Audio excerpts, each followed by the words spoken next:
The small town of Willow Creek was the picture of tranquility. Nestled in a valley surrounded by rolling hills and dense forests, it was the kind of place where everyone knew everyone, and life moved at a leisurely pace. For 10-year-old Tommy, it was paradise. He spent his days exploring the woods, building forts, and dreaming of adventures. One sunny afternoon, Tommy decided to venture deeper into the forest than usual. He had heard rumors of an old, abandoned cabin hidden among the trees, and he was determined to find it. Armed with nothing but a backpack filled with snacks and a sense of curiosity, he set off. After an hour of hiking, Tommy stumbled upon the cabin. It was exactly as he had imagined, old, creaky, and covered in vines. But what caught his attention was the strange buzzing sound coming from inside. Curiosity piqued. He cautiously pushed open the door. The interior was dark and musty, but Tommy's eyes quickly adjusted. What he saw made his heart skip a beat, a massive beehive hanging from the ceiling like a grotesque chandelier. The bees were everywhere, their wings humming in a chaotic symphony. Tommy froze, his mind racing. He knew he should leave, but something about the hive fascinated him. He took a step closer, his foot crunching on a dry twig. The sound was like a gunshot in the silence, and the bees reacted instantly.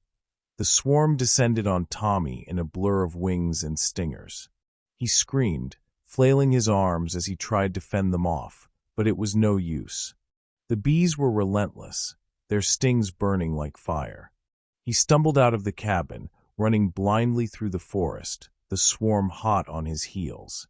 Tommy's vision blurred as the venom coursed through his veins. He tripped over a root, falling hard onto the forest floor. The bees continued their assault, and Tommy knew he was in serious trouble.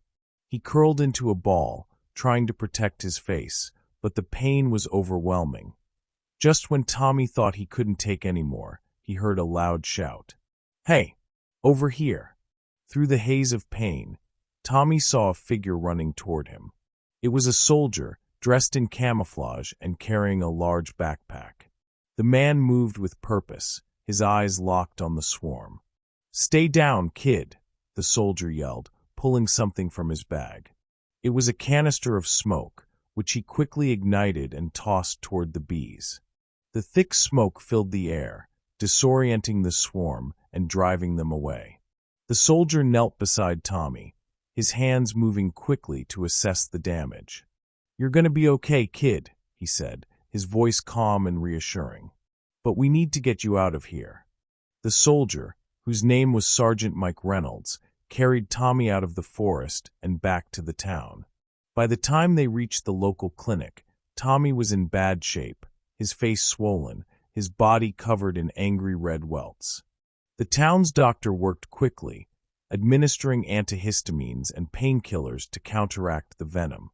Mike stayed by Tommy's side, his presence a comforting constant in the chaos. As Tommy drifted in and out of consciousness, he heard snippets of conversation. "Lucky you were there, Mike," the doctor said. "Another few minutes, and it could have been much worse."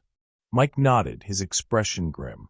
"I was just passing through, on my way to visit family. Guess it was fate." Over the next few days, Tommy's condition improved, thanks to the quick actions of Sergeant Reynolds. The town rallied around the young boy, bringing him gifts and well wishes, but Tommy only had eyes for his rescuer. "Thank you," Tommy said, his voice weak but sincere, when Mike visited him in the clinic. "You saved my life." Mike smiled, ruffling Tommy's hair. "Just doing my job, kid.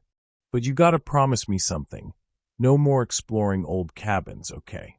Tommy nodded, a small smile tugging at his lips. "Deal."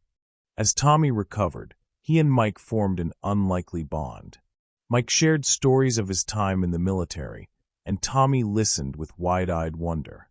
For the first time, Tommy felt like he had a real hero in his life, someone who had faced danger and come out on top. When it was time for Mike to leave, Tommy felt a pang of sadness. But Mike promised to stay in touch, and true to his word, he sent letters and postcards from his travels. Tommy, inspired by Mike's bravery, decided he wanted to be a soldier when he grew up. He knew it would be a tough path, but if it meant he could help others the way Mike had helped him, it would be worth it. Years later, Tommy stood at the edge of the forest, now a young man in uniform. He had followed in Mike's footsteps, joining the military and dedicating his life to serving others. As he looked out over the trees, he thought of that fateful day and the man who had saved his life. Mike had passed away a few years earlier, but his legacy lived on in Tommy. Every time Tommy faced a challenge, he remembered Mike's courage and determination, and it gave him the strength to keep going. The forest was quiet now, the bees long gone. But for Tommy, it would always be a place of both danger and salvation, a reminder of the day he was saved by a hero and the moment he decided to become one himself.